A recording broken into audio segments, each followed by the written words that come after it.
எதுவுமே நம்புறீங்க? கர்த்தர் யுத்தம் செய்வார். எல்லாம் நல்லா முடியும். கைவிடவே மாட்டான். ஒரே ஒரு வாட்டிக்கையில் என்ன செய்யணும்னு தெரியலையா? ஜெபம் பண்ணு, யுத்தத்தை அவர்கிட்ட கொடு, ஆராதனை செய், கர்த்தரையே நம்பியிரு. அவர் நம்பினவர்களை அவர் கைவிடவே மாட்டார். God is so good. நல்ல ஆண்டவரே, இந்த காலை வேளைக்கு நன்றி. இந்த மாதம் எங்களோடு நாளாகமத்திலேருந்து பேசியிருக்கீங்கப்பா.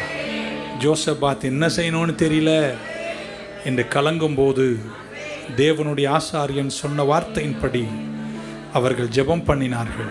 ஆண்டவரேன்னு கூப்பிட்டார்கள், கர்த்தருடைய நாமத்தை கூப்பிட்டார்கள். மறு உத்தரவு கொடுத்த தெய்வம் பெராக் அவள் நிற்க வைத்து செல்வ மகத்துவத்தோடு நடத்தினார். ஆசீர்வதிங்கப்பா. யுத்தங்கள் முடியட்டும், போராட்டங்கள் முடியட்டும். ஜெயத்தை காணும் கிருபையை எங்கள் பிள்ளைகளுக்கு கொடுங்க. இந்த வருஷம் முடிக்கும்போது சாட்சிகளை எழுதி முடிக்கிற கிருபையை டேடி எங்கள் பிள்ளைகளுக்கு கொடுங்க என்று வேண்டி ஜெபிக்கிறோம், ஆசீர்வதிக்கிறோம். இயேசு கிறிஸ்துவின் நாமத்தில் ஜெபிக்கிறோம் நல்ல பிதாவே. எல்லாரும் கரங்களை உயர்த்திய ஆத்துமாவே கர்த்தரை ஸ்தோத்திரி, முழு உள்ளமே பரிசுத்த நாமத்தை ஸ்தோத்திரி.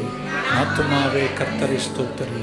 கர்த்தர் செய்த கர்த்தராகிய இயேசு கிறிஸ்துவின் கிருபை, பிதாவாகிய தேவனுடைய அன்பு, பரிசுத்த ஆவியானவருடைய அந்யோன்ய ஐக்கியம் நம் அனைவரோடும் எல்லா பரிசுத்தமானோடும் திருச்சபையோடும் கூடி வந்த தேவ மக்கள் யாவரோடும் இன்றும் என்றும் இருப்பதாக. God bless you. Thank you.